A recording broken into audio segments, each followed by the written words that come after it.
In the beginning, there was only darkness at night. Until the day someone managed to turn on the light.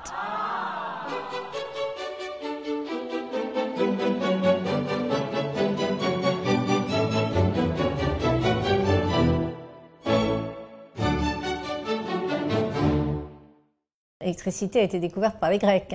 C'était l'ambre, puisqu'on voyait qu'en frottant de l'ambre, on créait des particules électriques. In Greek, the word for amber is electron. So the word electricity was invented. Et c'en est resté à cet état-là jusqu'au XVIIIe siècle. On a commencé à faire quelques expériences de nature électrique, notamment dans les salons des nobles de cette époque. Et c'est au XIXe siècle, avec Edison, qu'on a commencé à voir le développement plus industriel de l'électricité. The inventor and businessman Edison had a clear goal: to produce a reliable light bulb that he could sell on a large scale. When he succeeded, he declared his ambition: "We will make electricity so cheap that only the rich will burn candles." D'où la nécessité de faire des câbles pour transporter cette électricité. It so happened that in the same year in Switzerland, an engineer invented a new way of making cables. An extruder producing lead-insulated cables that were flexible, strong, and usable in a wet environment. Et donc ça, c'est vraiment la révolution, parce que du câble aérien nu qu'on a sur des pylônes, on est capable enfin d'enfouir le câble et de l'exploiter à des tensions qui vont passer de quelques dizaines de volts à quelques dizaines de milliers de volts. Donc on a un facteur x 1000, et ça c'est extraordinaire. Its inventor, François Borel, in partnership with the businessman Edouard Berthoud, founded the SCCE, a company behind the future Nexans Group. Ce que je trouve intéressant dans le début, c'est qu'on a des gens qui ont un fort esprit entrepreneur, une capacité à prendre des risques industriels et financiers. On a une certitude. L'électricité va se développer, va peut-être changer le monde. On veut en faire partie. Paris, 1881. The very first international electricity exhibition brought together the industrialists of the sector. Berthoud, Borel sont allés présenter leur gaine sous plomb. Ils y ont rencontré un certain succès. This visibility led them to being awarded a prestigious project, lighting the Champs-Élysées. Everything needed to be ready for the 1900 Paris World Exhibition. At this event, large numbers of visitors were drawn to the Electricity Pavilion, which is supplied by cables from our company. The crowds were wooed over by the potential of this invisible fluid. Its power heralded a new era. Many electricity companies were founded in the early 20th century, wanting to seize the opportunities provided by this new sector. Skandinaviske kabel- og gummifabrikk was established by a German entrepreneur back in 1915. And the reason for this establishment was the development of the industry in Norway and the use of hydropower and the consequent need of cables. And he saw big opportunities here. In France, many companies offered rival technologies and processes, including the Berthoud and Borel Cable Company, now called SFCE. For the French businessman Pierre Azériat, this lack of uniformity was an obstacle to the deployment of electricity. His ambition? Bringing together these different players into a single general electricity company that is national and powerful, the CGE. In 1912, our cables business joined this first industrial group which eventually came to dominance. J'avais des clients européens qui étaient clients du groupe depuis plus d'un siècle. The strongest companies began to be well-rooted. The company Skandinaviske kabel- and gummifabrikker very soon became a quite big company. One of the products that we actually made back in the 1920s were heating cables. And in fact, we installed heating cables in the Oslo Cathedral back in 1927. And it's just a couple of years ago when these cables were replaced and they had worked for then almost 90 years. During the Roaring '20s, the car industry took off. Cities expanded, electrified, lit up. It was party time.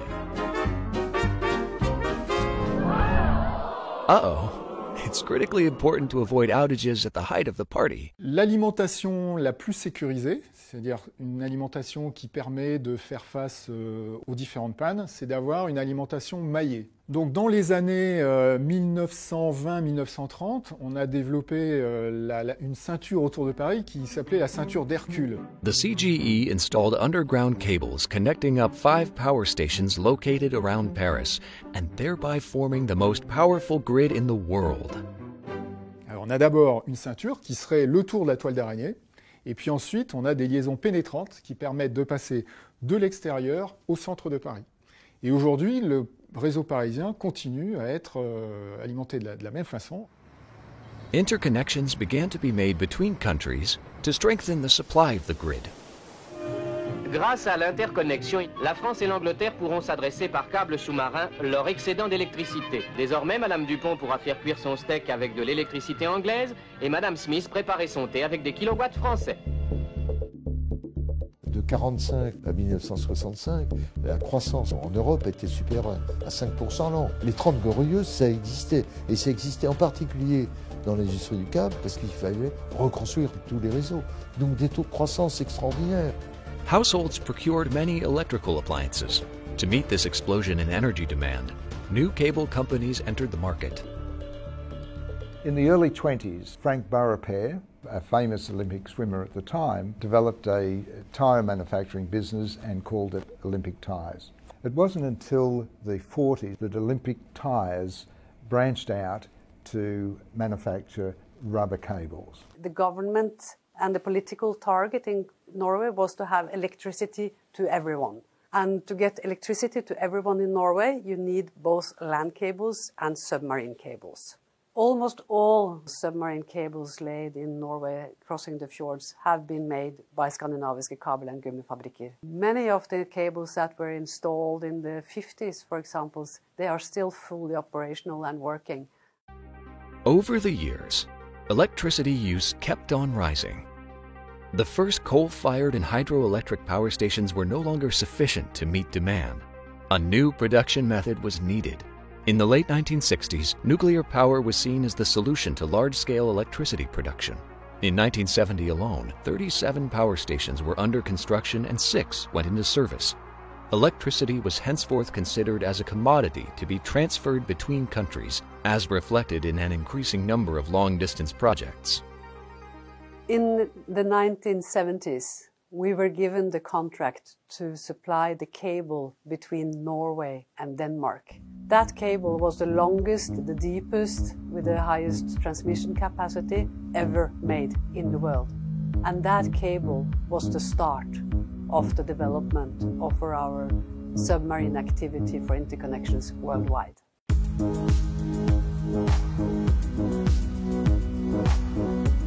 The vessel Skagerrak is the first special cable installation ship made in the world. And it was Statnett, our customer, that was in fact owning and developing the vessel in the beginning. The multiplication of international connections went hand in hand with the growth of telecoms.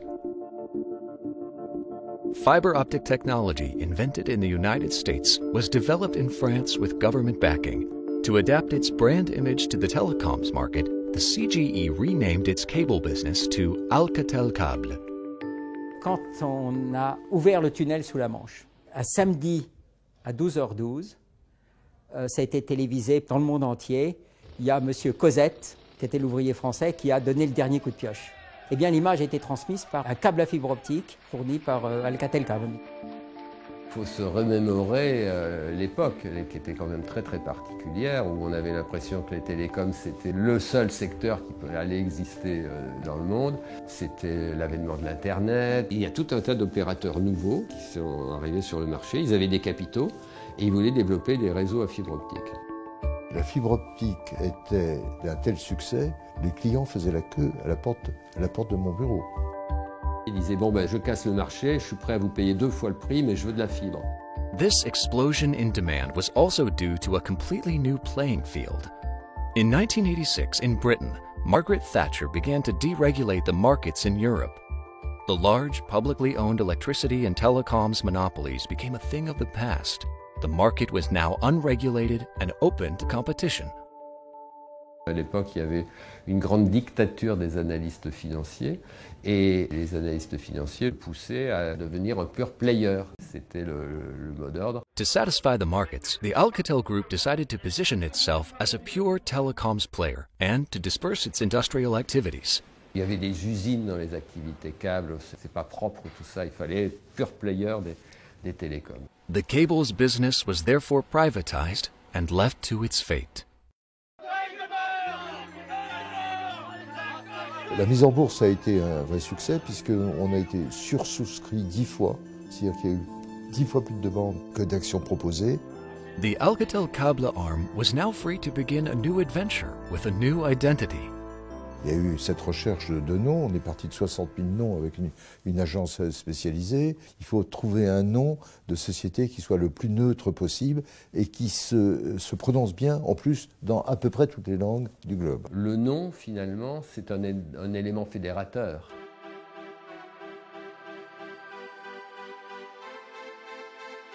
Très vite, en quelques mois, c'était Nexans, quoi. À titre personnel, quand on est devenu Nexans, j'ai trouvé qu'on se retrouvait en famille. Tout le monde parlait de câbles. For us in the cable activity in Norway, this step was very, very important and very good, because then the cable activity became the core business of the company, which was not the case before, when the telecommunication was the core business. Alors on a eu aussi une politique qui était de ne pas oublier les marques malgré le nom Nexans. C'est-à-dire qu'on a acheté un certain nombre de sociétés qui étaient bien connues, qui avaient leur marque, qui avaient leur identité, et on ne les a pas débaptisées. On peut dire que c'était une organisation où les patrons étaient très autonomes. The group had a strategy aimed at bringing together cable producers on all the continents: Peru, Brazil, Chile, the United States, Korea, Australia. This acquisition by Nexans really gave the organisation not only the resources but also a globalisation view of their business. A lot of our larger major customers in Australia are also global businesses who have also got their head offices in France or in Europe. And the synergies that brings means that the relationships aren't just local, but they're global. 我们在过去的若干年当中，我们收购了韩国的 Kudong、澳大利亚的 Olex 和山东的阳谷电缆。那么事实上，这些公司都在本地有很长的历史，并且享有盛誉。Solo puedo decir que soy un afortunado de tener la experiencia de elaborar una empresa familiar, luego continental y ahora global.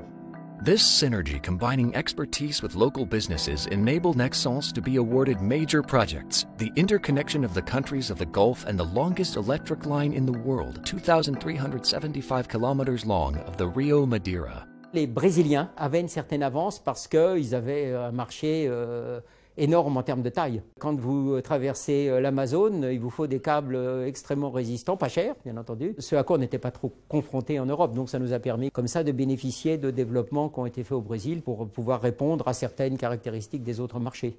Le marché marocain, comme l'ensemble des marchés de la région, répond à un premier besoin, c'est le besoin d'électrification. L'ensemble des gouvernants dans cette zone du monde ont un impératif unique, c'est celui de donner accès à l'électricité à un maximum de population. When the first wind farm was created in Denmark, it was Nexans with its Skagerrak vessel which laid cables to connect it. I think everyone are very proud of this vessel, this old lady, as we sometimes call her, and all the pictures we get from operations worldwide with fantastic scenery. La haute tension sous-marine, on fait partie des 2 ou 3 seules entreprises au monde capables de faire ça. And we're also building a new vessel now, Aurora, which is really exciting. The many offshore projects are the significant signs of an industrial shift, unprecedented since that begun by Edison. Global industries are now confronted by a new issue, climate change. Nexans est très bien placé pour prendre en main cette composante. 我们的目标是说到2030年，我们全球包括苏州工厂在内，能够实现真正的碳的零排放。 Quisiera ser parte en la construcción de un mundo sostenible, donde el cuidado del medio ambiente a través del uso de energías renovables se incremente exponencialmente. To continue to keep Edison's bulb glowing, the world needs to adapt. And for the cable industry, It's a whole new chapter of history that needs to be written. ¿Qué ha hecho que Nexans dure? Mi concepto de la perseverancia. He vivido con esta compañía crisis económicas, desastres naturales, problemas que realmente cualquier empresa fácilmente cae. Nexans afronta cada reto. Eso hace que su crecimiento no se detenga, que siempre siga hacia adelante. Quels que soient les marchés que l'on regarde, on aura besoin de plus de câbles et il n'y a pas beaucoup de substitutions à venir. Il y a aujourd'hui près d'1 milliard, de personnes qui n'ont pas accès à l'électricité. Ce qui est clair, c'est que Nexans est sur un marché qui continuera encore pendant des siècles. Vous savez, c'est l'histoire de Picasso. Il est dans un restaurant. Le restaurateur lui dit « Monsieur Picasso, vous faites un dessin, s'il vous plaît ?» Alors, Picasso il fait un petit dessin, il tend le papier, il dit « Ben voilà, c'est 10 000 francs. » Mais Monsieur Picasso, vous avez pris 5 minutes pour faire ça. Non, j'ai mis 30 ans pour faire ça. Et ben c'est ça. Le savoir-faire, c'est quelque chose qu'on a acquis. On a passé du temps, on a perdu de l'argent, jusqu'au moment où on trouve le bon process, la bonne machine, le bon produit.